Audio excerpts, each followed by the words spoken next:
ना कुछ क्वेश्चंस रहते थे इसके पीरियोडिक टेबल के 5-7 क्वेश्चन थे, पहले तो वो कर लेते हैं कंप्लीट, देन फिर जीओसी करेंगे। तो बाकी जो बच्चे यहाँ पे हैं, सो आप लोग भी प्लीज समझिएगा कॉन्सेप्ट्स को जीओसी के, राइट। तो वैसे ही करवाऊंगी मैं जैसे करवा रही हूँ बाकी chapters, revision through question solving. कोशिश करूंगी कि काफी सारे कॉन्सेप्ट्स तुम लोगों के क्लियर कर सकूं। ठीक है, स्टार्ट करते हैं, फिर टाइम वेस्ट नहीं करते हैं, चलो। अच्छा हाँ, जो जीओसी से क्वेश्चंस हैं जो बहुत ज्यादा पूछे गए हैं बेस्ड ऑन माय एक्सपीरियंस और बेस्ड ऑन 5 ईयर इसका डेटा एनालिसिस, तो इन पे क्वेश्चन बहुत ज्यादा आ रहे हैं। रिएक्शन इंटरमीडिएट्स का मतलब यहाँ पे कार्बोकेटायन, कार्बोनाइन और फ्री रेडिकल से है, जिसमें ज्यादा कार्बोकेटायन और कार्बोनाइन के बारे में पूछा जाता है। उनकी एसिडिटी, उनके बेसिसिटी पे रिलेटेड सवाल आते हैं, एरोमेटिसिटी पे सवाल आते हैं ना, आपसे पूछा जाएगा कि इनमें से कौन एरोमेटिक है, कौन नॉन एरोमेटिक है। वो क्वेश्चन हम करेंगे भी सही क्लास में। उसके अलावा रेजोनेंस, इंडक्टिव इफेक्ट और हाइपर, मैंने ये तुम लोगों को पहले भी बोला है, जब भी आप ऑर्गेनिक पढ़ते हो तो आपको ये वाले कॉन्सेप्ट्स आने ही चाहिए, रेजोनेंस वाले, इंडक्टिव इफेक्ट वाले, क्योंकि जब आपको ये इफेक्ट समझ में आने लगते हैं तो आपको क्वेश्चन भी बनाने आने लगते हैं कि इसमें ये वाला लगेगा, इसमें ये वाला इफेक्ट लगेगा। Good evening ma'am. Good evening. तो ये हम देखेंगे, राइट। तो मैंने 3 दिन दिए हैं जीओसी को, तो 2 दिन हम यही कॉन्सेप्ट्स को करते रहेंगे रिवाइज, और लास्ट वाली जो क्लास हमारी बचेगी बेटा, उसमें हम वो ज्वेलडाल, ड्यूमास मेथड जो ये है उससे रिलेटेड सवाल करेंगे। क्लियर है? चलिए आइए, कुछ पीरियोडिक टेबल के क्वेश्चन है, पहले वो कर लेते हैं। जो बाकी बच्चे भी यहाँ पे ज्वाइन किए गए हैं, आप भी प्लीज ये कॉन्सेप्ट्स को समझिएगा, ठीक है। ये क्या है यहाँ पे? तो ये तो गड़बड़ हो गई इसमें तो मैच लिस्ट 1 और 2 सेम ही हो गई। छोड़ो इस क्वेश्चन को, सही क्या है मैं कल बता दूंगी। तो कुछ ऐसा कुछ पूछा गया होगा यहाँ पे, कुछ आप लोगों के कुछ दिया होगा और उनका ionization order, metallic character, electronegativity का ऑर्डर पूछा होगा यहाँ पे, ठीक है। बट ये यहाँ पे गलत है, क्वेश्चन ही एरर है इसमें। It's okay, no no problem. Next वाला क्वेश्चन कर लेते हैं बेटा हम। यहाँ पे देखो आपसे क्या पूछा है, इनमें से कौन सा ऑर्डर इनकरेक्ट है इनमें से कौन सा ऑर्डर इनकरेक्ट है इलेक्ट्रोनेगेटिविटी का, अपने को ये चेक करना है, ठीक है। तो मैंने तुम लोगों को बताया था अपन ने कैसे किया था। मैंने ये बताया था आप लोगों को, जहां जहां पीरियोडिक टेबल में इनकी पोजीशन है वहां वहां आप इसको लिख लो। तो कौन सा करें, कोई सा भी कर लेते हैं। ए वाला लिख लेते हैं पहले। ए वाले में आपको पता है बैंगन के नीचे आलू आता है, बोरोन के नीचे एल्यूमिनियम आता है, राइट। काफी सारे बच्चे आए हैं, ठीक है।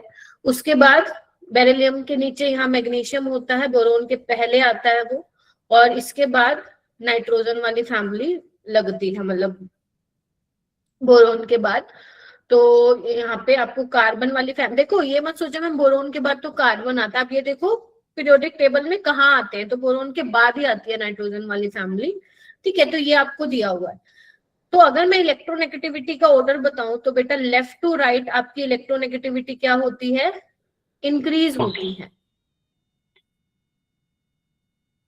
इलेक्ट्रोनेगेटिविटी आपकी बढ़ती है, ठीक है। क्यों?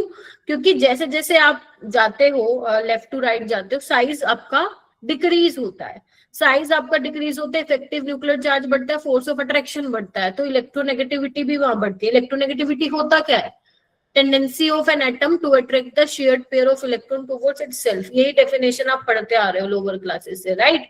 तो अब हमें यही देखना है कि लेफ्ट टू राइट बढ़ेगी इलेक्ट्रोनेगेटिविटी, डाउन द ग्रुप घटेगी, ठीक है। तो इनकरेक्ट पूछा है, यहाँ पे नाइट्रोजन की सबसे ज्यादा है इलेक्ट्रोनेगेटिविटी, ठीक है। फिर ये क्या किसकी बोल रहा है, बोरोन की है, ठीक है। फिर किसकी बोल रहा है, मैग्नीशियम की इलेक्ट्रोनेगेटिविटी ज्यादा है। ये क्या ठीक है क्या, तुम मुझे बताओ, क्या ये ऑर्डर ठीक है, बताओ। Yes. आदर्श, यस मैम। एल्यूमिनियम की ज्यादा नहीं होगी इलेक्ट्रोनेगेटिविटी? मैम ये मल्टी करेक्ट है। मैं ये पूछ रही हूँ आपसे, इनकरेक्ट कौन सा होगा? मैम तो मैं ये वही। पूछना चाह रही हूँ तुम लोगों से, मुझे मल्टी करेक्ट को छोड़ो, एक ही करेक्ट है इसमें से। आप लोग मुझे ये बताओ, ए सही है गलत है? हम सही है। सही है। राहुल सही है? Yes ma'am. क्यों सही है?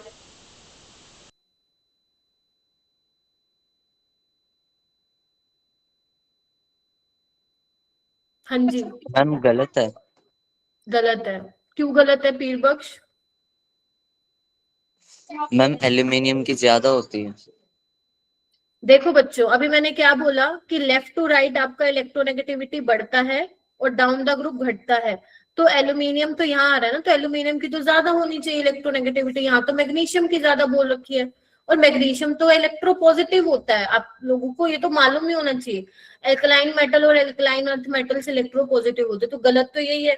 बाकी और भी देख लेते हो, किस डाउट आ रहा है आप लोगों को, देखो आओ। बोरोन, एल्यूमिनियम, कार्बन, सिलिकॉन और यहाँ पे नाइट्रोजन, ये वाला ठीक है। चलो आते हैं इस पे। यहाँ पे क्या है, नाइट्रोजन की इलेक्ट्रोनेगेटिविटी ज्यादा है, लेफ्ट टू राइट बढ़ती है। फिर कार्बन भैया जी की है, फिर सिलिकॉन की, एल्यूमिनियम की। यहाँ पे तो ये बिल्कुल करेक्ट ऑर्डर है। नेक्स्ट आते हैं, beryllium, magnesium, boron, nitrogen. Nitrogen की सबसे ज्यादा, फिर बोरोन की, फिर बेरिलियम, मैग्नीशियम, ये भी करेक्ट है। बोलो क्या कहते हो? Yes ma'am. नेक्स्ट देख लेते हैं एक बार। तुम लोग ना बहुत जल्दी में मुझे लगता है आंसर करते हो, यही रीजन है गलत होते हैं फिर तुम्हारे, बहुत फास्ट देखते हो तुम लोग। अच्छा, तो पहले क्या आता है हमारा, नाइट्रोजन वाला तो कोई है ही नहीं ना, ऑक्सीजन, सल्फर।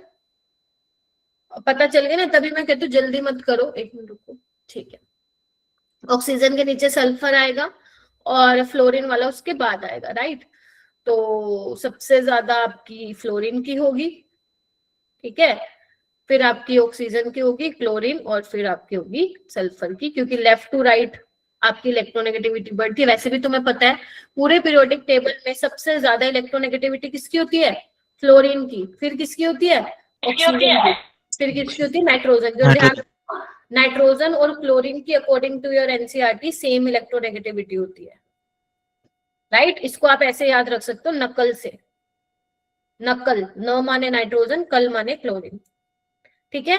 सो यानी कि इसका जो इनकरेक्ट था बेटा वो ए वाला था। तो जब भी ऐसा क्वेश्चन आए, थोड़ा सा इस तरीके से देख लिया करो पीरियोडिक टेबल में कहाँ इनकी लोकेशन है। क्या ये कर लोगे तुम लोग? ठीक Yes, है। जो बेशक दूसरे बैच के बच्चे हैं, इलेक्ट्रोनेगेटिविटी का कॉन्सेप्ट बहुत कॉमन होता है, सबको आना चाहिए। चलिए नेक्स्ट क्वेश्चन करते हैं। आइए, यहाँ पे आपको बोला है करेक्ट स्टेटमेंट। जब भी करेक्ट, इनकरेक्ट तुम्हारे पेपर में आएगा, प्लीज उसको लिख लेना कहीं पे कि आपसे पूछा गया। आपको जो रफ शीट मिलेगी, क्योंकि पेपर तो तुम्हारा सीबीटी मोड में है, तो जो रफ शीट मिलेगी वहां पे लिख लेना कि फलाना क्वेश्चन में हमसे करेक्ट पूछा है या इनकरेक्ट पूछा है। चलो, करेक्ट पूछा है तो देखो क्या बोला, non metals have higher electronegativity. बिल्कुल ठीक है। नॉन मेटल्स कहाँ जाते हो तुम? जब आप राइट हैंड साइड में जाते हो, जो हेलोजेंस की साइड जाते हो, दे आर नॉन मेटल्स, तो उनकी इलेक्ट्रोनेगेटिविटी तो ज्यादा होती ही है। तो ए तो बिल्कुल ठीक है। और अगर ए ठीक है तो तुम्हारा क्या आंसर नहीं आ गया? बताना एक बार। ठीक है, आगे और देख लेते हैं। नॉन मेटल्स की एनाइजेशन एंथैल्पी कम होती है। गलत है। जो मेटल्स होते हैं उनकी एनाइजेशन एंथैल्पी कम होती है। क्यों? क्योंकि मेटल की टेंडेंसी होती है इलेक्ट्रॉन को देने की, नॉन मेटल्स की टेंडेंसी होती है गेन करने की। ठीक है, तो ये गलत है। फिर वो कह रहे हैं compounds formed between highly reactive non metals and highly reactive metals are generally ionic. ये तो तुमने पढ़ा ही है, NaCl इसका सबसे अच्छा एग्जांपल है ना। सोडियम रिएक्टिव है, वो अपना इलेक्ट्रॉन देगा, और क्लोरीन भी रिएक्टिव है, वो इलेक्ट्रॉन को गेन करेगा। आयनिक बॉन्ड की फॉर्मेशन होगी, और आयनिक बॉन्ड के लिए कंडीशन क्या होती है? आयनाइजेशन एंथैल्पी कम होनी चाहिए और इलेक्ट्रॉन गेन एंथैल्पी ज्यादा होनी चाहिए। Getting my point? तो ये बिल्कुल ठीक है। फिर वो कह रहे हैं non metal oxides are basic in nature. नहीं, मैंने कल भी बताया था तुम्हें, जो नॉन मेटल ऑक्साइड्स होते हैं वो एसिडिक इन नेचर होते हैं। जैसे क्लोरीन का ऑक्साइड आगे बनेगा, सल्फर के, ये सारे क्या होते हैं? एसिडिक इन नेचर होते हैं। और metallic oxides basic in nature होते हैं, तो वो कह रहे हैं आर जनरली एसिडिक और न्यूट्रल इन नेचर, ये गलत है। तो सिर्फ 2 ही स्टेटमेंट ऐसी थी जो हमारी सही थी, दैट इज ए और सी। हो जाएगा, सबसे हो जाएगा, यस ठीक है, वेरी गुड। नेक्स्ट क्वेश्चन पे आते हैं, क्वेश्चन नंबर 13। और अगर तुम ध्यान से देखो ये 2024 के ही सवाल है, तो अभी पिछले साल ही आए हैं ये क्वेश्चन। चलो आओ, चलो इसमें पहले ध्यान से पढ़ो है क्या। कुछ एलिमेंट्स दिए हुए हैं, उनकी प्रॉपर्टीज बतानी है इन देयर रिस्पेक्टिव ग्रुप्स। आराम से करो, जल्दबाजी में डन डन मत लिखो। मेक श्योर आप लोगों को पूरा कॉन्फिडेंस के साथ मार्क करना आंसर, ठीक है। तो सबसे पहले हमारे को बात की है क्लोरीन और सल्फर की। तो क्लोरीन और सल्फर की देखो, सबसे पहले हम देखते हैं क्या ए का फर्स्ट हो सकता है क्या। तो देखो ऑप्शन में तो मेरे है नहीं कहीं पे फर्स्ट, तो मैं इसको क्यों ही देखूं, क्या कहते हो, क्यों ही मैं देखूं। चलो सेकंड में आते हैं, लार्ज एटॉमिक साइज, ये बोल रहा है जिनका लार्ज एटॉमिक साइज है, ठीक है, ठीक है। आगे बढ़ते हैं, element which show properties of both non metal and metal, ये तो नहीं हो पाएगा। Element with highest negative electron enthalpy, ये बिल्कुल ठीक है। आपको पता है क्लोरीन की इलेक्ट्रॉन एंथैल्पी सबसे ज्यादा होती है, उसके बाद ग्रुप 16 वाले मेंबर की होती है, याद आ रहा है। ग्रुप 17 में सबसे ज्यादा नेगेटिव इलेक्ट्रॉन एंथैल्पी क्लोरीन की होती है, फिर फ्लोरीन की होती है, फिर ब्रोमीन की होती है, फिर आयोडीन की होती है। ग्रुप नंबर 16 में सबसे ज्यादा होती है सल्फर की, और फिर होती है आपकी सिलेनियम की, टेलोरियम की, पोलोनियम की, और ऑक्सीजन भैया जी सबसे पीछे आता है। तो ये 2 ऐसे ट्रेंड हैं जो पेपर में भी ट्रेंडी हैं, ट्रेंड भी पॉपुलर है, पेपर में भी ट्रेंडी है, ठीक है। सो यानी कि ए का क्या आ जाएगा, फोर्थ। और अगर ए का फोर्थ आ गया तो हमारा ऑप्शन देखो कैसे फटाफट से एलिमिनेट हो चुका है।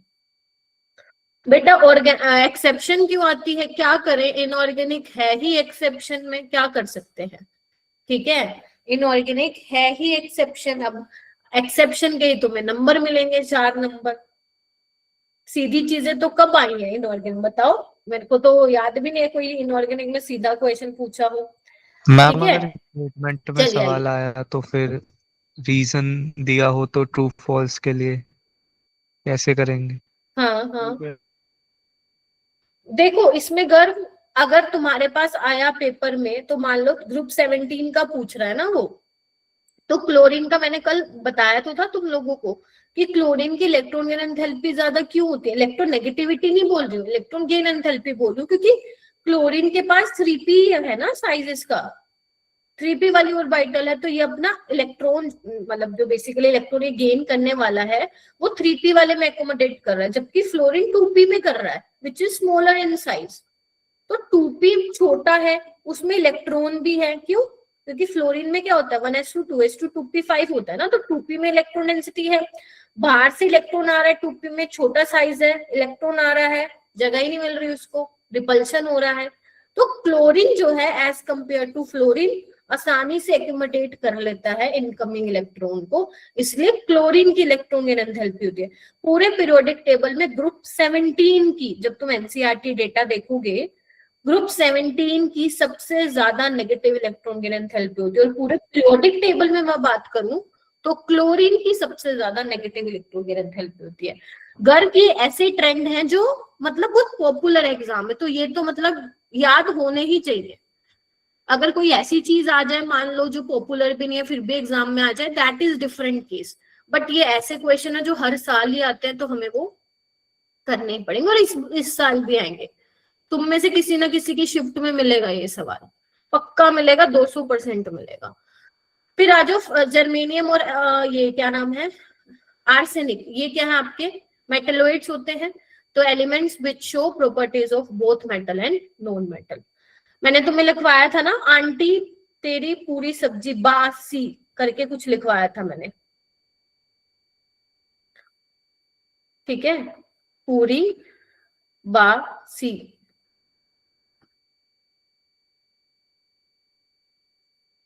ठीक है। ये कुछ एलिमेंट्स के नाम थे, ठीक है, जो आपके मेटलोइड्स होंगे। फ्रोंशियम और रेडियम ये क्या थे अपने पास, ये अपने वो है रेडियो एक्टिव है ना, कुछ ऐसा दिया हुआ इन्होंने, अच्छा नहीं दिया हुआ, elements with largest atomic size, क्योंकि आपको पता है ना पीरियोडिक टेबल में एल्कली मेटल्स और अल्कलाइन अर्थ मेटल्स के साइज बड़े होते हैं। क्लोरीन और ऑक्सीजन क्या है, हाईएस्ट इलेक्ट्रोनेगेटिविटी, ठीक है, तो इसीलिए ऑप्शन सी इसका करेक्ट होगा। सभी बच्चे कर लोगे? चलो ये क्वेश्चन बहुत प्यारा क्वेश्चन है, देखो ये आया था 24 में ही आया, ये भी सवाल ध्यान से सुनना। आपको बोला है electron affinity value are negative.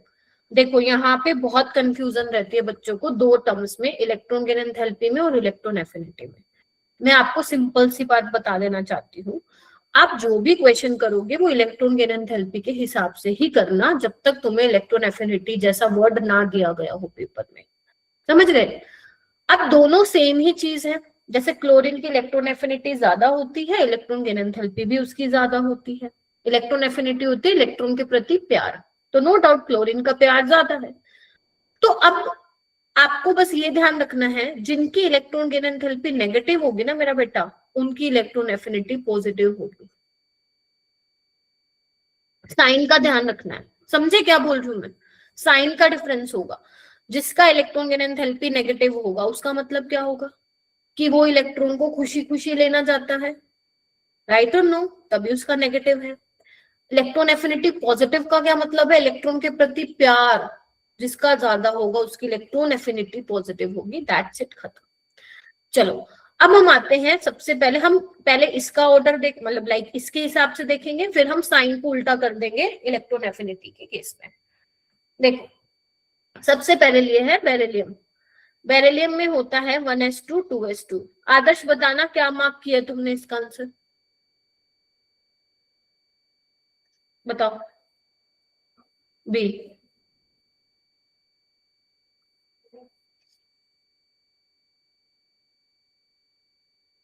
गलत है, गलत है। देखो बेरिलियम है 1s2 2s2, तभी तुम लोग बहुत जल्दी करते हो यार, बहुत जल्दी करते हो।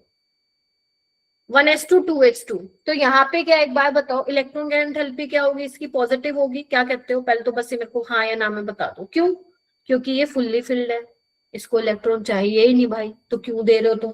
रिपल्शन तुम्हें बल्कि एनर्जी लगानी और पड़ जाएगी, ठीक है। सेकंड में आओ, नाइट्रोजन से नाइट्रोजन नेगेटिव में जा रहा है, हाफ फिल्ड है, उसको चाहिए क्या? नहीं चाहिए मैम, जबरदस्ती घुसा रहे हैं हम तो इस केस में भी पॉजिटिव आएगी।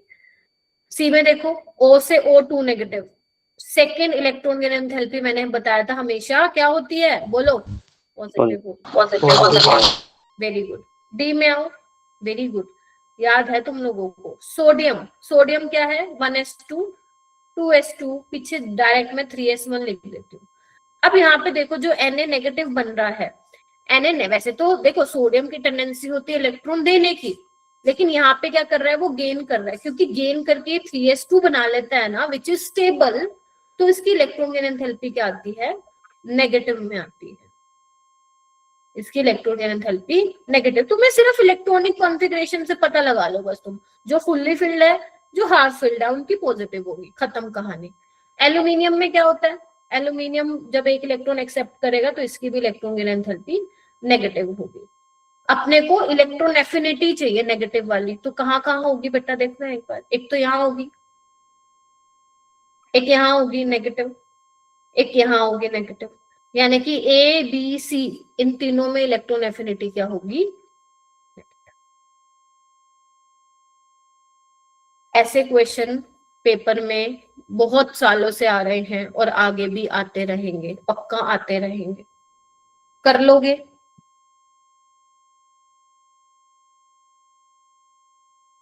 आगे चलूं,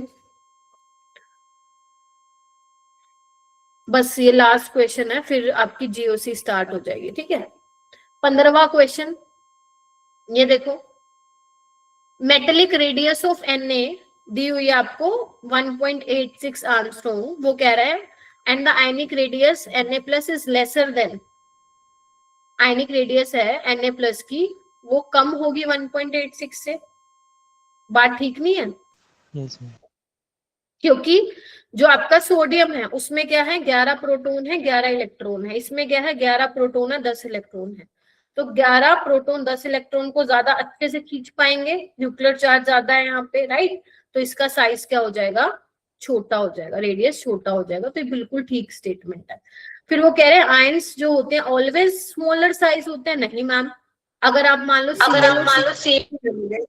तो Cn नेगेटिव का साइज ज्यादा होगा, ठीक है। इलेक्ट्रॉन क्लाउड एक्सपैंड कर जाएगा, तो ये बिल्कुल गलत है। तो आंसर क्या आ जाएगा, पहला ठीक दूसरा गलत। कर लोगे तो पीरियोडिक टेबल सिर्फ तुम अगर PYQs भी करके चले जाते हो ना 3 साल के, तो भी आराम से तुम सवाल बना लोगे, क्योंकि एक ही क्वेश्चन आएगा यहाँ से, एक से ज्यादा नहीं आएगा, एक ही आएगा बस। और वो एक डिफिकल्ट नहीं होता, मीडियम लेवल का होता है। इजी भी पूछ सकते हैं, मीडियम भी पूछ सकते हैं, डिफिकल्ट के चांसेस बहुत कम होते हैं इस चैप्टर से, ठीक है। बाकी इसका असाइनमेंट तुम लोगों के पास है पड़ा है ना, वर्कशीट में मैंने कुछ 30 क्वेश्चन तुम्हें दिए हैं, 15-20 में 15-16 मैंने करा दिए, 15 तुम कर लेना अगर नहीं हुए हैं तो। चलो फाइनली अब स्टार्ट करते हैं हम ऑर्गेनिक के कॉन्सेप्ट। बहुत धीरे धीरे करवाऊंगी, बहुत धीरे धीरे। पहला question, the number of deactivating group in aromatic electrophilic substitution. पहले तो दोनों का मतलब समझो, डीएक्टिवेटिंग का मतलब क्या होता है और एरोमेटिक इलेक्ट्रोफिलिक सब्स्टिट्यूशन का मतलब क्या होता है। एरोमेटिक इलेक्ट्रोफिलिक सब्स्टिट्यूशन क्या होता है कि आपके पास एरोमेटिक रिंग है और उस पे क्या आना होता है, इलेक्ट्रोफाइल को अटैक करना होता है। Is that clear? क्योंकि जब आपका बेंजीन रिंग इलेक्ट्रॉन रिच होगा, इलेक्ट्रॉन रिच का मतलब क्या है, उसके पास इलेक्ट्रॉन डेंसिटी होगी, तभी इलेक्ट्रोफाइल खुशी खुशी आना चाहेगा, यस और नो। बिकॉज इलेक्ट्रोफाइल मेरे पास इलेक्ट्रॉन डेफिशिएंट होता है, तो उसको जब कोई ऐसी चीज दिखेगी जहां पे इलेक्ट्रॉन कोई रिच स्पीसीज है, तभी वो जाना प्रेफर करेगा, अदरवाइज नहीं करेगा। मानते हो कि नहीं मानते हो? चलो ठीक है, और आगे आते हैं। अगर मान लो मैं इस पे कोई ऐसा ग्रुप लगा दूं जो बेंजीन को भर भर के इलेक्ट्रॉन डेंसिटी दे रहा है ना, अगर मैं कोई ऐसा ग्रुप लगा दूं जो भर भर के इलेक्ट्रॉन डेंसिटी बेंजीन रिंग को दे रहा है, तो इलेक्ट्रोफाइल तो क्या हो जाएगा, एकदम मजे में हो जाएगा, अरे मेरे को तो चाहिए ही वही था। और कोई ऐसा लगा हुआ है बंदा जो और इलेक्ट्रॉन डेंसिटी दे रहा है, चलो भाई पैसे मिल रहे हैं, लूट लो लूट लो, तो ये तो भागे भागे प्यार से जाने वाला है। लेकिन अगर मैं कोई ऐसा ग्रुप लगा दूं जो इलेक्ट्रॉन को खींचना जानता है, मतलब जो चाह रहा है कि भाई नहीं भाई बेंजीन रिंग मैं होने नहीं दूंगा ऐसे, मैं तो तेरे से इलेक्ट्रॉन डेंसिटी खींच के रहूंगा, तो इलेक्ट्रोफाइल क्या जाना चाहेगा क्या? वो कहेगा नहीं यार, पहले मेरे पास कुछ नहीं है और मैं ऐसे बंदे के पास जाऊं जिसके पास कुछ नहीं है, तो मैं तो नहीं जानेगा। तो ऐसे कौन से ग्रुप होते हैं? जो देने वाले होते हैं वो डोनेटिंग ग्रुप होते हैं, और जो लेने वाले होते हैं वो withdrawing group. Electron withdrawing group क्या होते हैं? आई होप समझ में आ रहा है जितना समझाने की कोशिश कर रही हूँ। इलेक्ट्रॉन डोनेटिंग ग्रुप होते हैं एक्टिवेटिंग, लिख लो यहाँ पे, सब कुछ है तुम्हारे नोट्स में बट फिर भी लिखो प्रैक्टिस के लिए। और ऑर्थो पैरा डायरेक्टिंग होते हैं, एक्टिवेटिंग होते हैं और ऑर्थो पैरा डायरेक्टिंग होते हैं। इनकी प्रेजेंस में जो इलेक्ट्रोफाइल आता है वो ऑर्थो या पैरा पोजीशन पे आता है, पहली चीज। दूसरा, इलेक्ट्रॉन विड्रॉइंग ग्रुप क्या होते हैं? डीएक्टिवेटिंग होते हैं, एक्टिवेटिंग होते हैं और मेटा डायरेक्टिंग होते हैं। इनकी प्रेजेंस में इलेक्ट्रॉन जो होते हैं वो किस पे, सॉरी इलेक्ट्रोफाइल किस पे आता है? हाँ, मेटा पे आता है, एक्सेप्ट हैलोजेंस। हैलोजेंस डीएक्टिवेटिंग होते हैं बट ऑर्थो पैरा डायरेक्टिंग होते हैं, ठीक है। हैलोजेंस का आप कौन सा इफेक्ट कंसिडर करोगे, बताओ भाई? Minus iodine. यहां तक क्लियर हुआ सबको?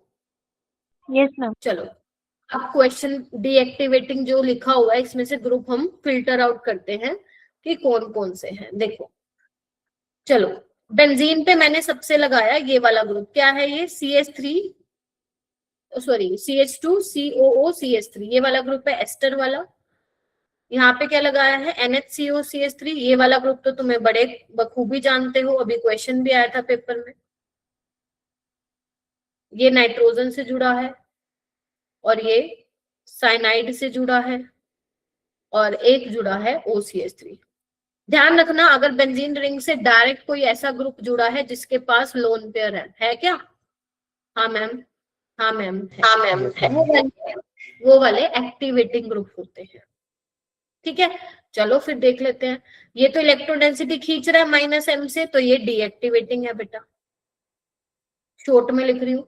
ये दे रहा है एक्टिवेटिंग है, ये दे रहा है एक्टिवेटिंग है, ये खींच रहा है, ये क्या वॉइस बोल रहे हैं? कौन अनम्यूट कर रहा है भाई माइक को, थोड़ा ध्यान में रखो।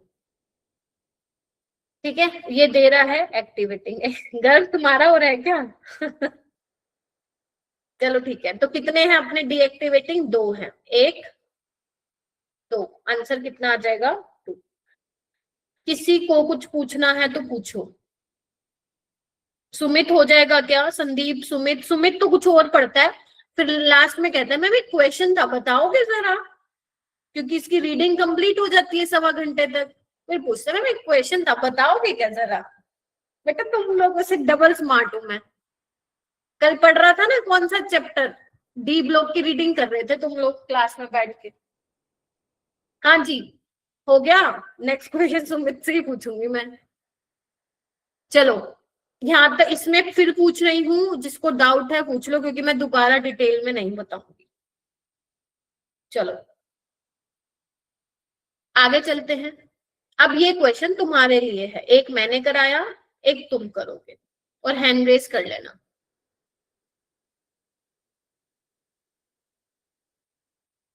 आई होप सबको क्लियरली विजिबल है क्वेश्चन, करो ना इसको।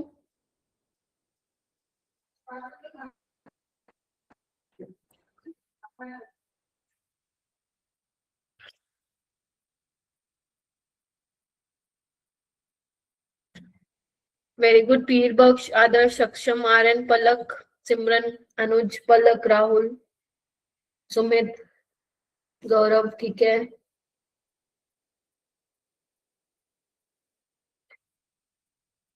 बाकी बच्चे प्लीज ट्राई कीजिए करने का।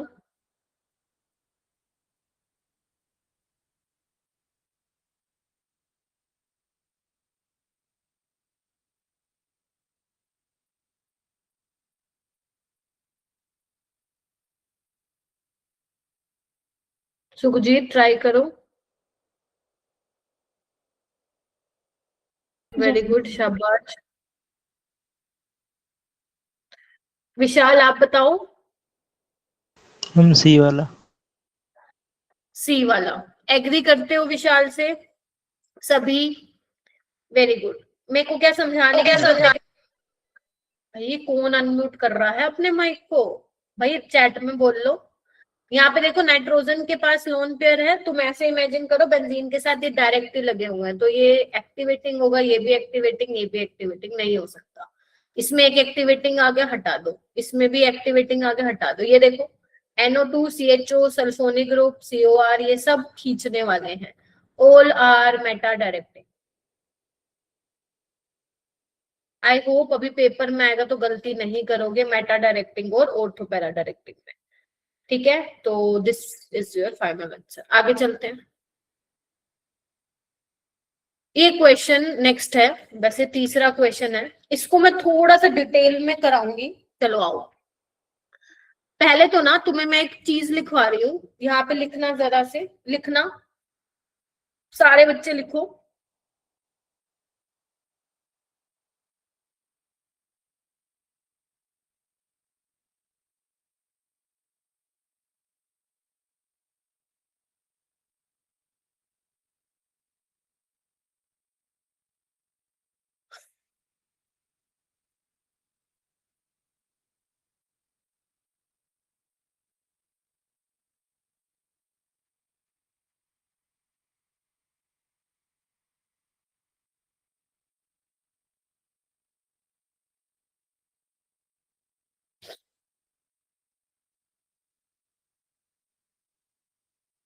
Will explain this order. आप पहले लिख लो।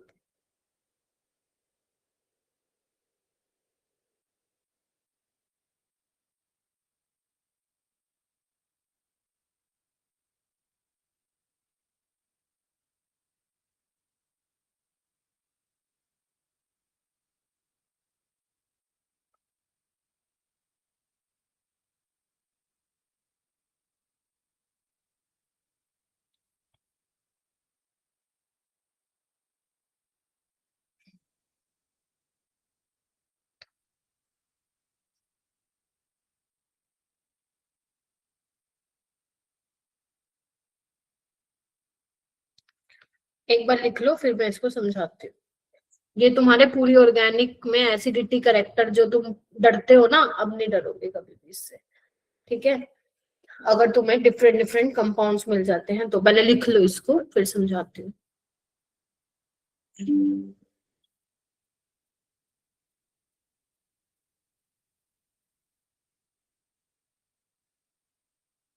लिख ली। ठीक है, समझो। अब आओ आओ देखो, अब मैं ये नहीं कह रही हूँ कि सारे तुम्हें याद करने हैं, मैं इसको थोड़ा समझाती हूँ और बताती हूँ कि कौन कौन सी चीजें तुम लोगों को ध्यान में रखनी है। देखो, सबसे पहले जो ये पहले 3 लिखे हुए ना, सल्फोनिक, पिक्रिक और स्क्वेरिक, ये तो तुम याद रखो। सबसे स्ट्रॉन्ग एसिडिक आपके सल्फोनिक वाले, ये मैंने ऑर्गेनिक वाले लिखे हैं। नो डाउट जो मिनरल एसिड्स होते हैं ऑर्गेनिक वाले, वो उनसे इनसे स्ट्रॉन्ग एसिड होते हैं, नो डाउट। बट हम बात करें ऑर्गेनिक के, जब आ जाता है ना एसिडिक स्ट्रेंथ, कहाँ से H+ निकलेगा। मान लो तुम्हें बहुत सारी चीजें दे दी, उसमें से एक सल्फोनिक ग्रुप है, उसमें से एक एल्काइन है, और तुम्हें बोल दिया 2 इक्विवेलेंट बेस है, तो तुम्हें पता रहेगा कि यहाँ से H+ निकलेगा, because this one is most acidic. तो जो सल्फोनिक वाला ग्रुप होता है वो सबसे ज्यादा एसिडिक होगा। अब सल्फोनिक में भी बेटा देखो 2 चीजें आती हैं, एक तो आपका सिंपल एल्काइल ग्रुप लगा हुआ है, और एक आपका लगा हुआ है बेंजीन सल्फोनिक एसिड, ठीक है। तो तुम लोगों को पता है जो बेंजीन वाला होगा वो ज्यादा होगा, क्यों? क्योंकि जब H+ यहाँ से निकलेगा इट विल रेजोनेंस स्टेबलाइज। समझ रहे हो ना? सल्फोनिक में भी अगर मान लो वो तुमसे पूछ ले तो benzene sulphonic acid is comparatively more acidic. Picric acid सबको पता है ना सबको? 2 4 Yes. 6 1 2 3 4 5 2 4 6 ट्राइनाइट्रोफिनोल, ये बहुत स्ट्रॉन्ग एसिड होता है, बहुत। इसका पीके 0 पॉइंट समथिंग होता है, ठीक है। ये सबसे पहले आ रहा है। स्क्वेरिक एसिड क्या होता है?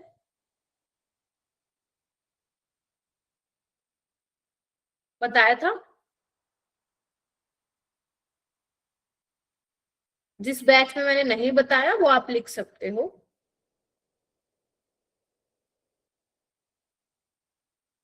दिस इज स्क्वेरिक एसिड, क्योंकि यहां से जब आप H+ निकालोगे तो एरोमेटिक स्पीसीज बनेगी, ठीक है। उसके बाद आता है आपका डाइनाइट्रोफिनोल,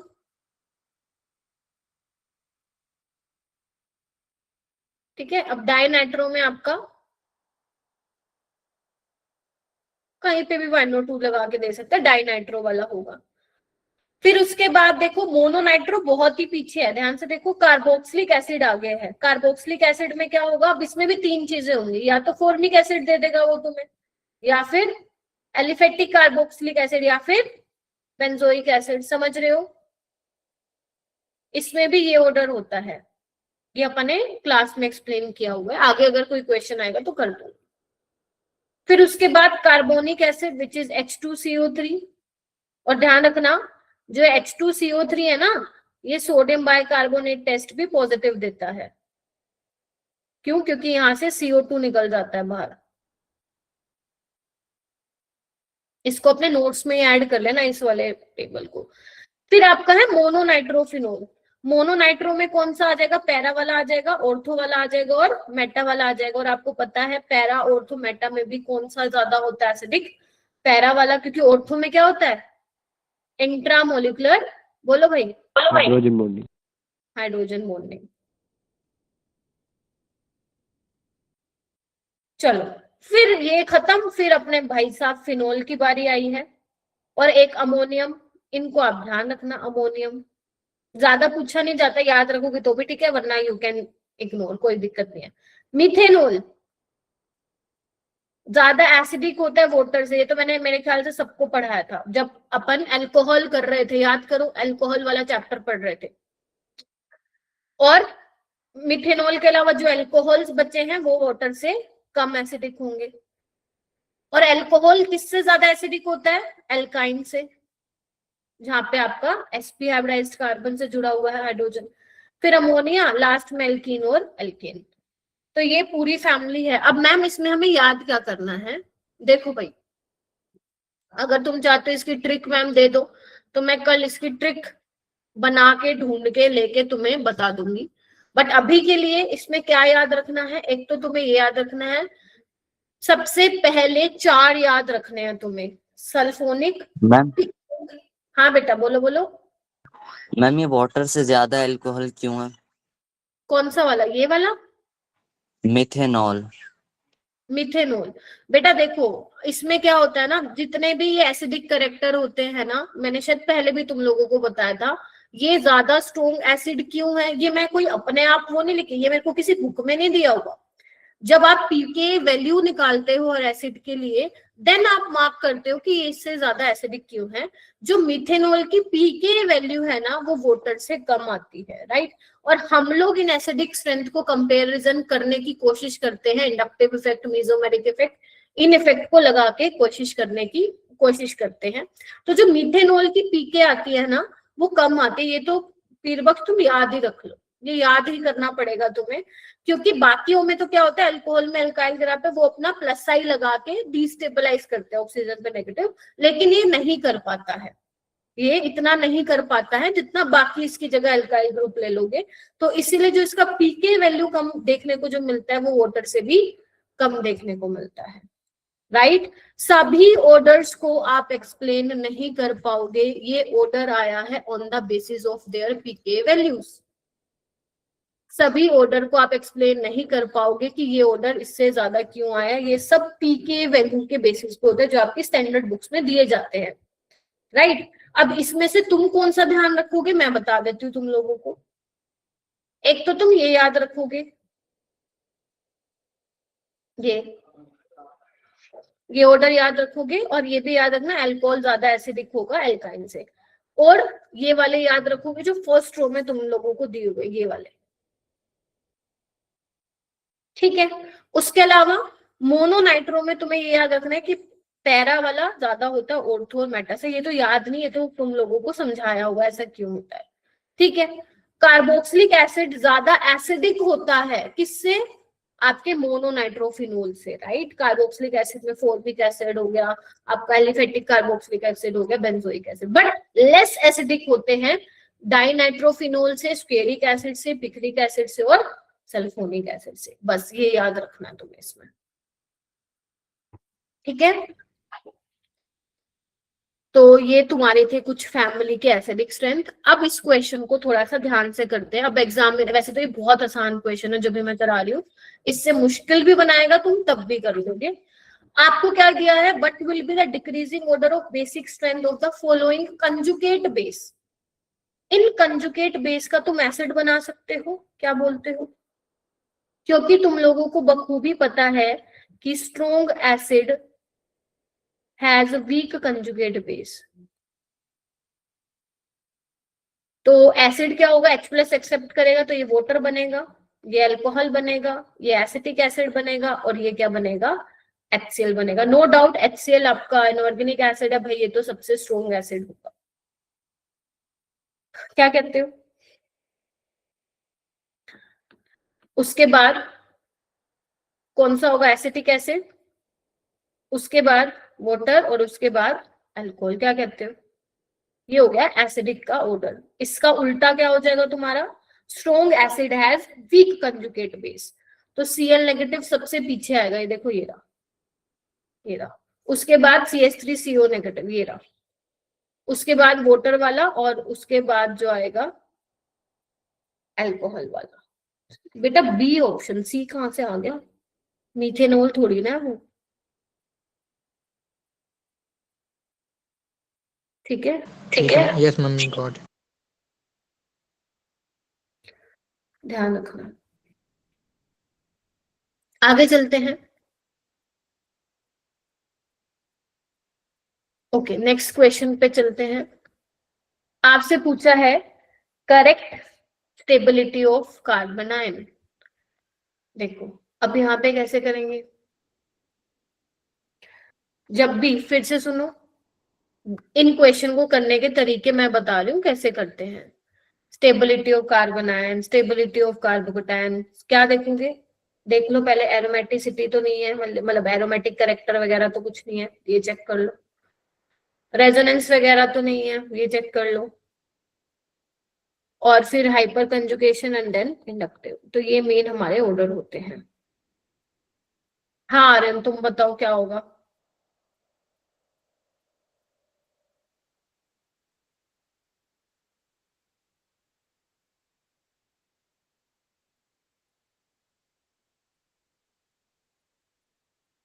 आर्यन तुमने हैंड रेज किया, बताओ। मैम इसका डी होगा। क्यों डी क्यों पहले आ रहा है? मैम डी क्योंकि ये मैम एरोमेटिक स्पीसीज है। और सी क्यों आएगा फिर बाद में? मैम मैंने इसके ए का लास्ट होगा मैम, ए लास्ट में आएगा क्योंकि मैम ए जो है मैम वो एंटी एरोमेटिक बन रहा है। ठीक है, तो ऑप्शन एलिमिनेट करके आपने कर लिया। Yes ma'am. ठीक है, ये भी सही अप्रोच है भाई, ये भी जरूरी नहीं है आपको हर ऑप्शन का ज्ञान हो। ठीक है, ऑप्शन एलिमिनेट करके भी जा सकते हो। ये एरोमेटिक है और ये आपका एंटी एरोमेटिक है बच्चों, है ना, क्योंकि यहाँ पे बताया था ना साइक्लिक है, कंजुगेशन है, even number of pi bond है, तो एक नेगेटिव चार्ज के नाम का एक पाई बॉन्ड, लोन पेयर नाम का एक पाई बॉन्ड। ठीक है, बिल्कुल ठीक बोला है पीर बख्श ने, बिल्कुल ठीक बोला है। बेयर एंगल स्ट्रेन थ्योरी के हिसाब से अपने को इसका आंसर देना होता है। नहीं पता थ्योरी कोई बात नहीं, कोई जबरदस्ती नहीं है।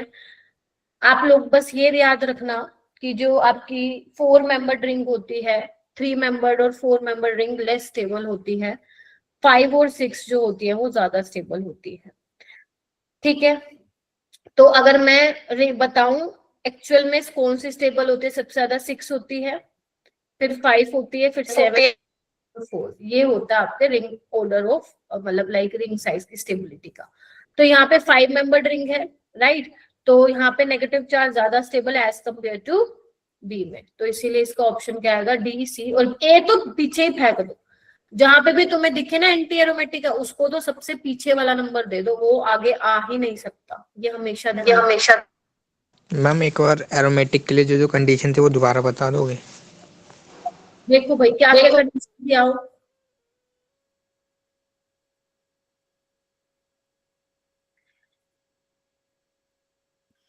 क्या क्या होना चाहिए हमारे पास एरोमेटिक के लिए, साइक्लिक, कंजुगेशन, ठीक है, हक्कल रूल को फॉलो करना है, या तो तुम ये कर लो या फिर जैसे मैंने सिखाया हुआ था odd number of pi electron है तो वो क्या होगा आपका एरोमेटिक होगा। ठीक है, नेगेटिव के ना वैसे तो बहुत डिटेल में है कंसेप्ट, क्या नाम है गौरव, इसके लिए तुम्हें पूरा एरोमेटिसिटी एक बार पढ़ना पड़ेगा, बट सिंपल मैं बता देती हूँ जिससे क्वेश्चन ये हो जाएगा।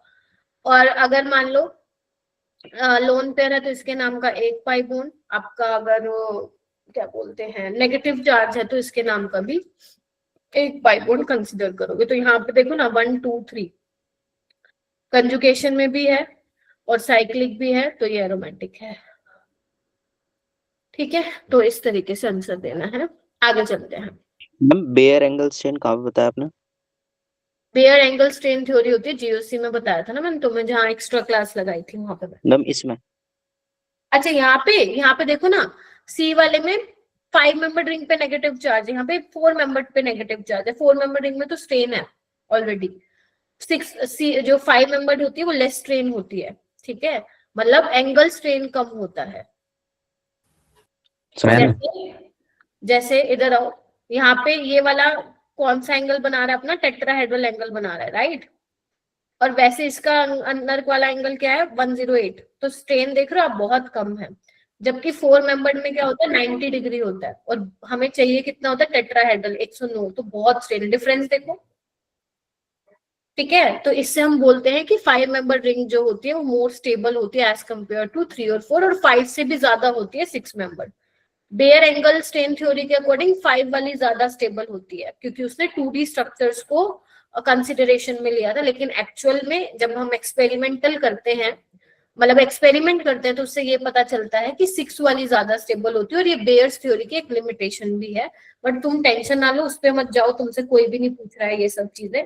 वो सब तब पढ़ी जाती हैं जब अपन 11th में स्टार्ट करते हैं जीओसी, तो नो प्रॉब्लम। बस ये थोड़ा बहुत तुम्हें ये पता होना चाहिए कि 3 मेंबर रिंग और 4 मेंबर रिंग कम स्टेबल होती है स्ट्रेन की वजह से। मैम हाँ जी, मैम कार्बोकटायन में भी यही होगा ना ऑर्डर कार्बोकेटाइन में रिंग का? ये जो मैंने ऑर्डर लगाया है ये डीसीबी है।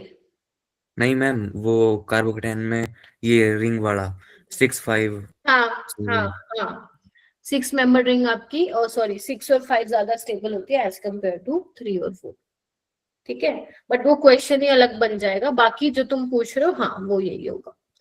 यहाँ पे देखो, the correct arrangement for decreasing order of electrophilic substitution for the above reaction. देखो अब ये वही क्वेश्चन है इलेक्ट्रोफिलिक सब्स्टिट्यूशन वाला, करने की कोशिश करो इसको।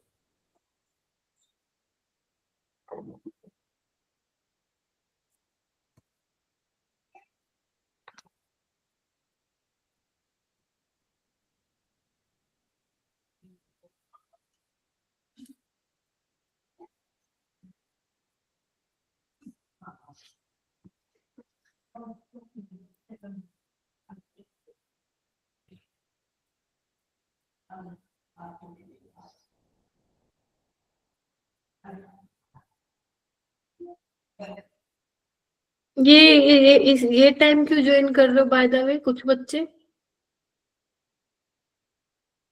बाकी बच्चे भी हैंड रेस करो, 7 बच्चे किए कम से कम यार, 15 तो करो।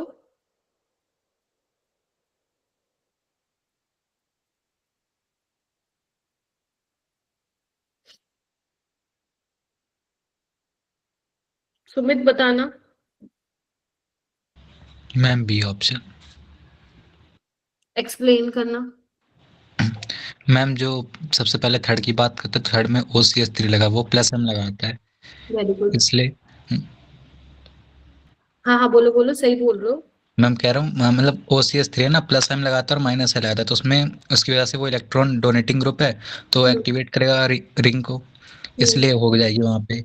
फिर उसके बाद फर्स्ट आएगा क्योंकि वो प्लस आई लगा रहा है CH3 टॉलिन। उसके बाद फिर हमारे पास बेंजीन आएगा, फिर उसके बाद बेंजीन के ऊपर CF3 जो कि माइनस आई लगा रहा है, हेलोजन इफेक्ट, इसलिए वो हो जाएगा बी ऑप्शन। वेरी गुड, बिल्कुल एकदम सही एक्सप्लेनेशन दी है। आपको वही देखना है, जो बेंजीन पे अगर कोई ऐसा ग्रुप लगा दोगे जो इलेक्ट्रोनेसिटी दे रहा है, तो वहां पे इलेक्ट्रोफिलिक सब्स्टिट्यूशन का रेट फास्ट होगा, वहां पे इलेक्ट्रोफाइल जो है जाना चाहेगा। तो अभी मैंने बताया था, अगर बेंजीन रिंग के साथ जस्ट डायरेक्ट वो अटैच है एटम जहां पे लोन पेयर है उसके पास, तो वो देगा। तो ये दे रहा है, तो थर्ड तो भाई सबसे पहले आएगा क्योंकि ये प्लस एम से दे रहा है। यहाँ पे कोई है ही नहीं देने वाला, CF3 देखो खींच रहा है।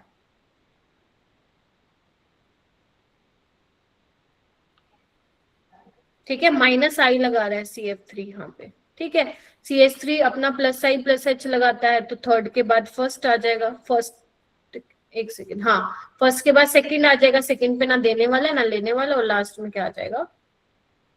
फोर्थ आ जाएगा। ठीक है, क्या बोलना एक बार? Yes ma'am.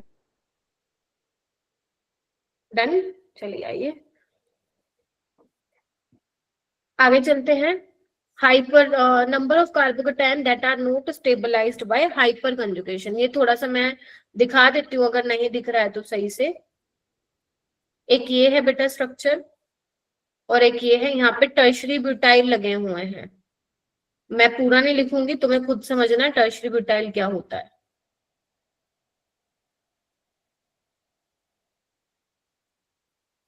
CH3 प्लस है, एक ए स्पीसीज दी हुई है,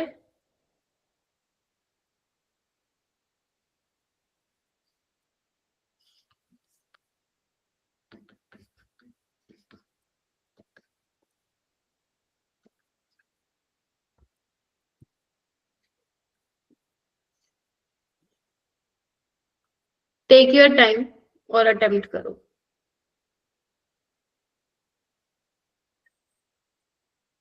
वेरी गुड बच्चों, जो भी हैंड रेज कर रहा है, बाकी बच्चे प्लीज ट्राई कीजिए। Very good.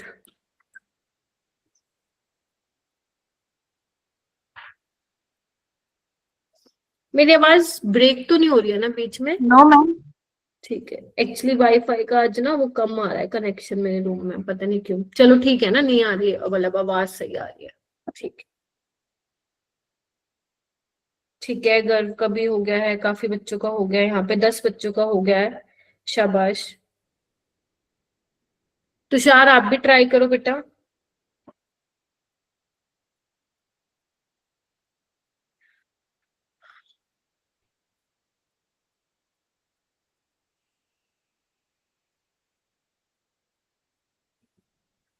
भाई सारे बैच 1 के बच्चों ने हाथ खड़ा कर लिया, बाकी दूसरे बैच के बच्चों को क्या हो गया? हाइपर कंजुगेशन मैंने आज तुम्हारे बताया तो है एल्किन वाले चैप्टर में, फिर भी नहीं बता रहे हो तुम लोग, डांट खाओगे।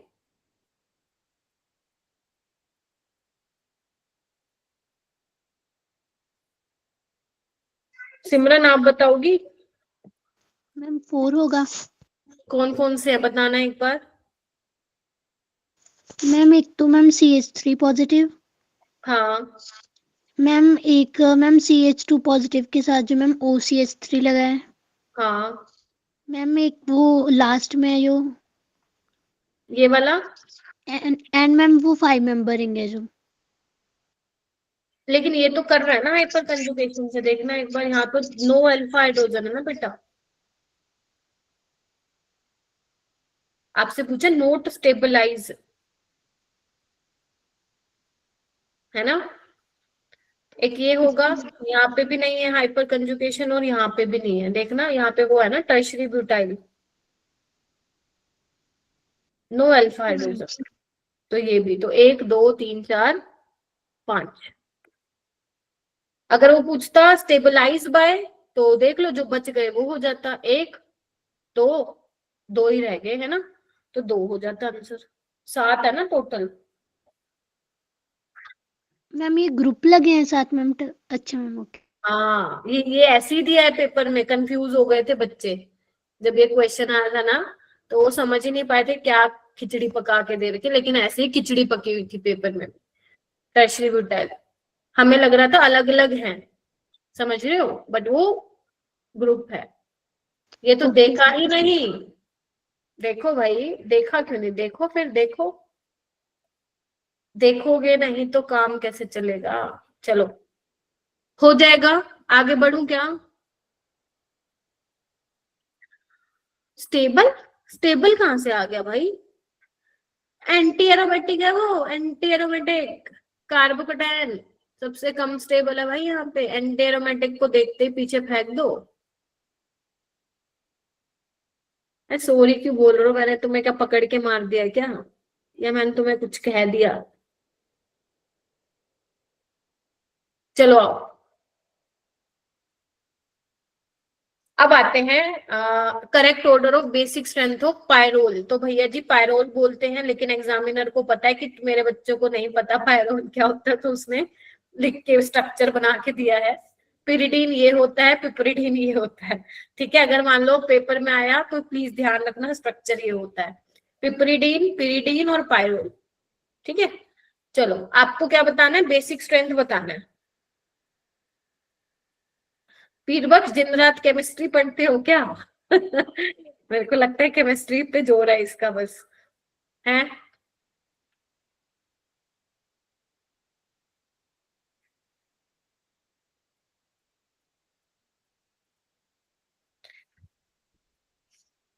Very good.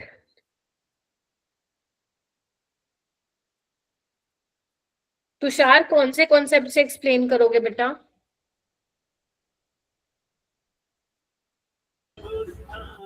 मैम वो नाइट्रोजन के साथ डबल बॉन्ड है तो वो उसमें नहीं जाएगा कंजुगेशन। वेरी गुड, बिल्कुल सही है, बिल्कुल कॉन्सेप्ट सही है। अच्छा फिर तो क्या होना चाहिए अपना?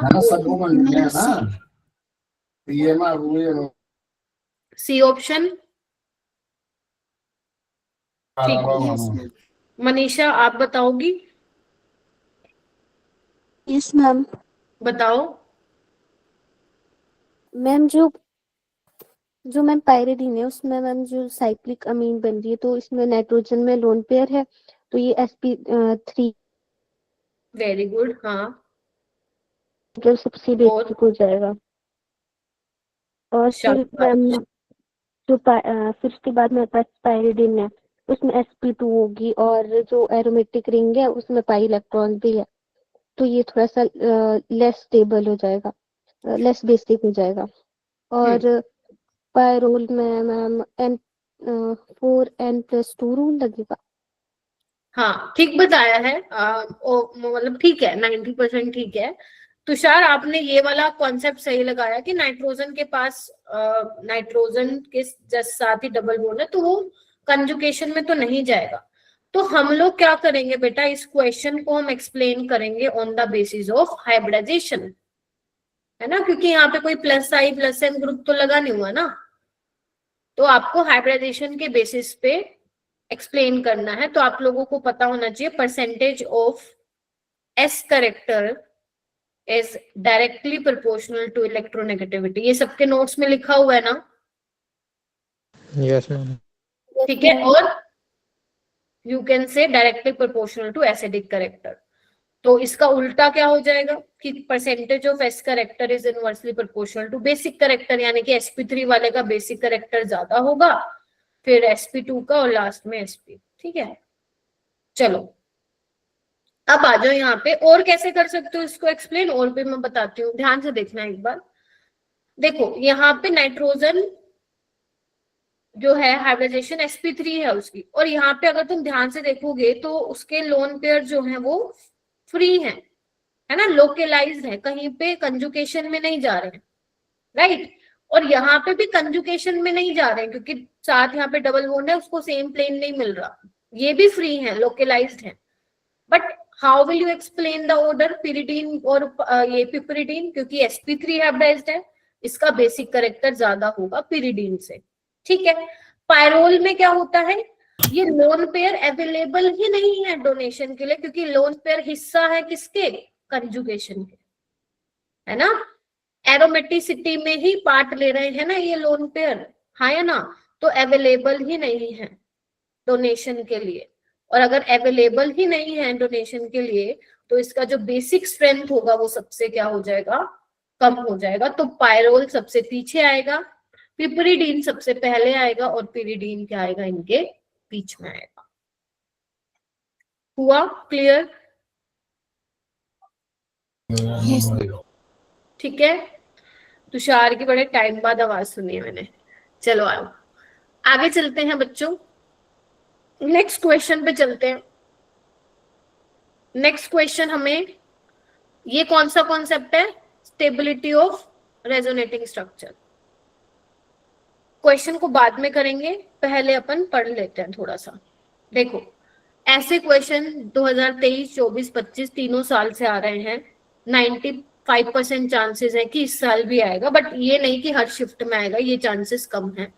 देखो इनमें क्या करना होता है, सिर्फ तुम्हें 3-4 बातें पता होनी चाहिए, 3 से 4। पहला, तुम्हें ऐसे स्ट्रक्चर दे देंगे और जब तुम्हें स्टेबिलिटी कंपेयर करने के लिए बोलेंगे तो तुम्हें सबसे पहले क्या देखना है, जो न्यूट्रल स्पीसीज होती हैं वो मोर स्टेबल होगी। लिख लो, आता है तब भी लिख लो, रिवीजन हो जाएगी बेटा। ठीक है, डन है। उसके बाद number of pi bond check कर लो, नंबर ऑफ पाई बोन ज्यादा होने चाहिए। उसके बाद चेक कर लो कि negative charge yes is on more electronegative element, और वाइस वर्सा हो जाएगा। ठीक है, चलिए आइए पॉजिटिव वाला इलेक्ट्रो पॉजिटिव पे। फिर उसके बाद लाइक चार्जेस दूर होने चाहिए क्योंकि रिपेल करते हैं ना।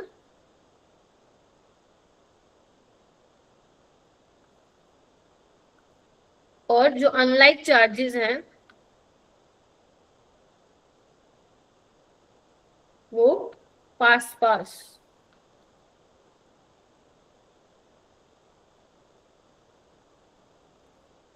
होनी चाहिए, बस यही अपने को चेक करना है। चलो आओ, देखो सबसे पहले देखो फर्स्ट सेकंड थर्ड, फर्स्ट में कोई चार्ज नहीं है, न्यूट्रल स्पीसीज है, और हम करते भी तो यही है पूरी ऑर्गेनिक में, जहां चार्ज आता है न्यूट्रलाइज करवाने भाग जाते हैं उसको, तो न्यूट्रल है, बाकी दोनों चार्ज है, तो फर्स्ट वाला पहले आएगा। अब यहाँ पे देखो पाई बॉन्ड सेम है, यहाँ पे भी एक पाई बॉन्ड है, यहाँ पे भी एक पाई बॉन्ड है। तीसरा फैक्टर देखो, नेगेटिव चार्ज मोर इलेक्ट्रोनेगेटिव पे होना चाहिए, यानी कि ऑक्सीजन पे, यहाँ ऑक्सीजन पे पॉजिटिव है। ये देखो कितना आसान सवाल बनाया है इसने। यही चार बातें ध्यान रखनी है स्टेबिलिटी ऑफ रेजोनेटिंग स्ट्रक्चर पे, यही इसका कॉन्सेप्ट। वैसे इसमें लीनियर और क्रॉस कॉन्जुगेशन भी चेक होता है ना? देखो इसमें ना ये चीज मत करना आप चेक, आपको जैसे स्ट्रक्चर बोला गया है, मान लो आपको स्टेबिलिटी दिया हुआ है, स्टेबिलिटी पूछा हुआ है कंट्रीब्यूटिंग पे, तो प्लीज वहां पे ये चेक मत करना ये कार्बोकैटायन में मेसोमेरिक इफेक्ट लग रहा है, बैक बॉन्डिंग हो रहा है, तो कहीं ना कहीं वो आप आंसर में फंस जाओगे पीर बख्श। यही चार बातें चेक करना, दैट्स इट, खत्म। कार्बोकैटायन की स्टेबिलिटी मत चेक करने लग जाना, कार्बन आयन की चेक करने मत लग जाना, वहां पे फंस जाओगे नहीं तो। क्योंकि कई क्वेश्चंस ऐसे आए हैं पेपर में जहां पे हमें लगता है नहीं ये ज्यादा स्टेबल होना चाहिए क्योंकि ये बैक बॉन्डिंग से स्टेबल कर रहा है, बट एक्चुअल में आंसर ही कुछ और होता है। तो इसीलिए जब आपको रेजोनेटिंग स्ट्रक्चर की स्टेबिलिटी के बारे में पूछा जाए तो ये बातें ही ध्यान रखना, इसी के हिसाब से ही कंपैरिजन करना है आपस में, जो जैसा दिया है उसको वैसे ही कंपेयर करना है, ठीक है, ये ध्यान रखना बस। तो हो जाएगा। हमें पाई बॉन्ड वाला बताना है एक बार।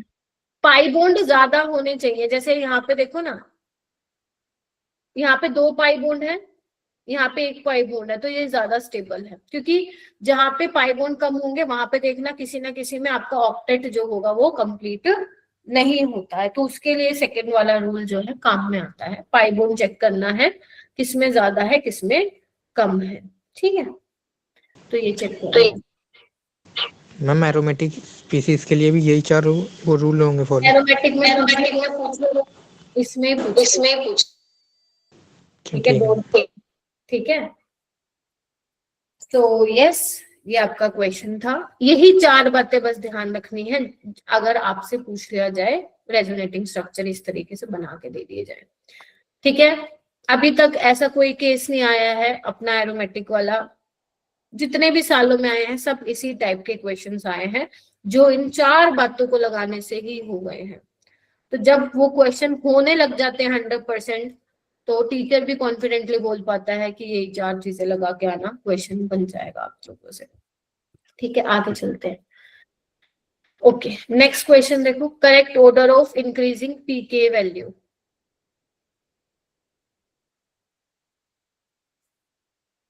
ये अपने को करना है, पीके वैल्यू का मतलब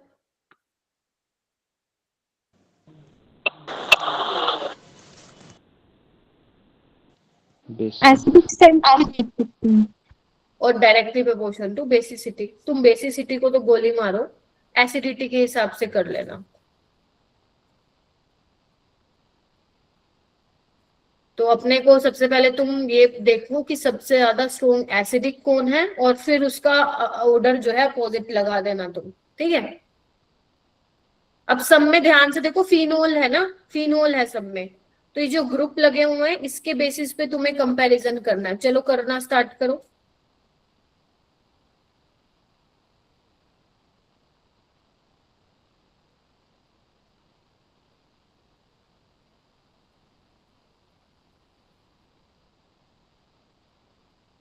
ECBAD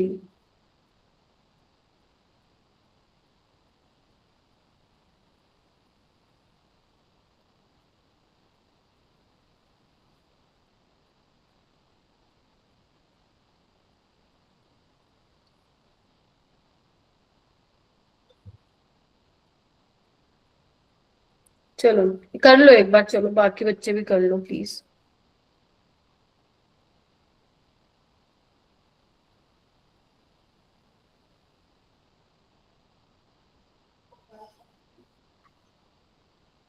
इसके मैंने ऑप्शंस नहीं दिए हैं, ऑप्शंस तुम लोगों को ही बनाने हैं, कर लो इसको। गर्व हुआ क्या?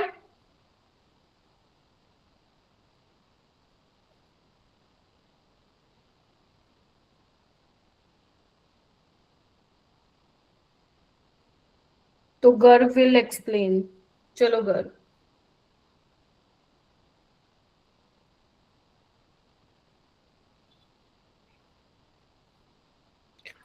सब मैम कर रहा हूँ, ECADB। 1 मिनट। अच्छा ठीक है, ECADB बोल रहे हैं सब। पहले ऐसे आंसर मत बताया करो तुम लोग, हाथ खड़े कर लिया करो, ठीक है। देखो NO2 वाला सबसे, मैं एसिडिटी की बात कर रही हूँ बेटा, एसिडिक कैरेक्टर की बात कर रही हूँ मैं, ठीक है। तो NO2 वाले सबसे स्ट्रॉन्ग एसिड होंगे ना, बोलो क्या कहते हो। यहाँ पे पैरा पे लगा हुआ, ये अपना -I -M लगाएगा, ये मेटा पे ये सिर्फ -I लगाएगा, क्या कहते हो। तो B वाला ज्यादा है से, ठीक है। अब देखो OCH3 मेटा पे है, ये सिर्फ -I लगाएगा, +M नहीं लगाएगा, ये पैरा पे है, ये +M लगाएगा, तो C वाला यहाँ। अब बचा A और E, यहाँ पे तो बेचारे के पास कोई है ही नहीं, और ये +M से क्या करेगा, एसिडिटी को कम कर देगा, तो E आ जाएगा पीछे। तो ये तो था एसिडिक करेक्टर। आपको इंक्रीजिंग ऑर्डर लगाना है पीके वैल्यू का, तो सबसे छोटा वाला लिखना पड़ेगा हमें। यही था क्या तुम लोगों का?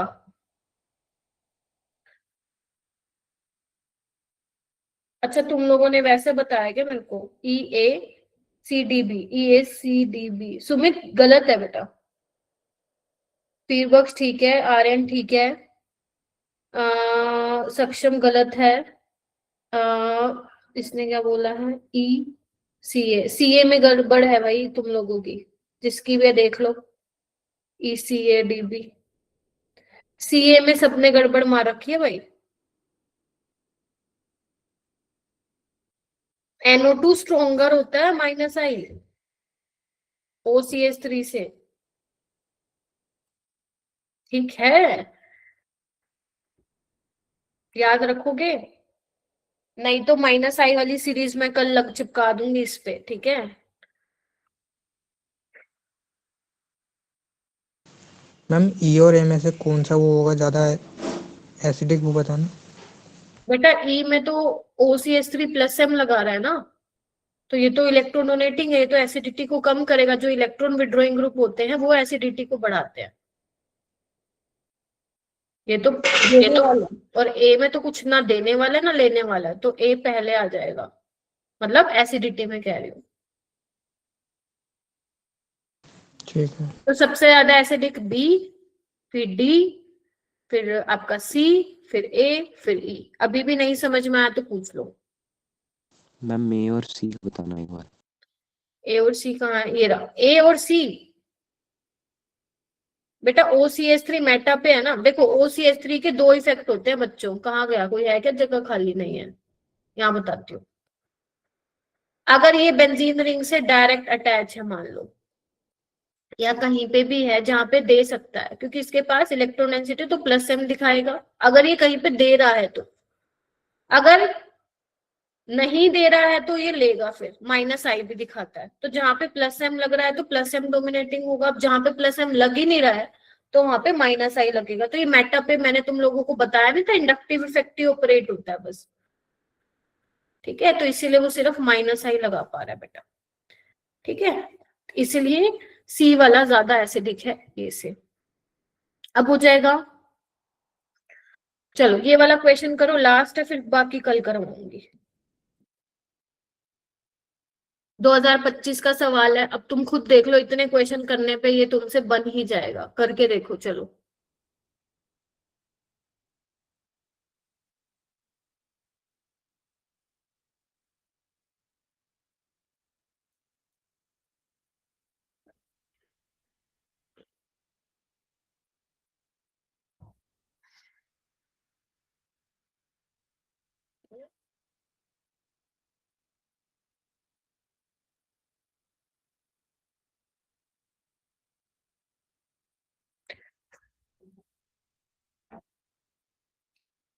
जो बैच 1 वाले बच्चे, मैंने तुम्हें एक कल रिकॉर्डेड लेक्चर देखा था, वो एक ही देखना है तुम लोगों को 2 आवर का। आप जैसे भी देख लो, 25-25 मिनट, आधा आधा घंटा, 4 दिन करके कंप्लीट कर लो उसको, लेकिन सबको वो देख लेनी है, ठीक है। मैंने आपको कल भेज दी थी, चेक कर लीजिएगा। नितांत क्या होगा बेटा बताओ? ए। Very good. वैसे ये सिंपल है, अगर ऑर्डर पूछता तो थोड़ा सा और भी ढंग का बन जाता क्वेश्चन। पैरा पे है प्लस एम लगाएगा, ये मेटा पे है देखो ना, सिर्फ माइनस आई, पैरा पे प्लस एच प्लस आई, इसके बाद बेचारे के पास कुछ है ही नहीं, तो ए सी डी पी। अगर ऑर्डर पूछता तो ये ऑर्डर आ जाता। सुहानी हो गया? यस। बाकी कल करें क्या? अरे बहुत सारे क्वेश्चन है भाई, आज तो वैसे भी नहीं हो पाएंगे ये ठीक है, तो बाकी मैं कल करवाती हूँ फिर, ठीक है। चलिए, योर चॉइस। हाँ, it's my choice, I am your teacher, तो इट्स ऑलवेज माय चॉइस बेटा, ठीक है। डांटना मेरी चॉइस है, तुम लोगों को अप्रिशिएट करना मेरी चॉइस है। टीचर का कोई तो एडवांटेज उठाऊं, हैं?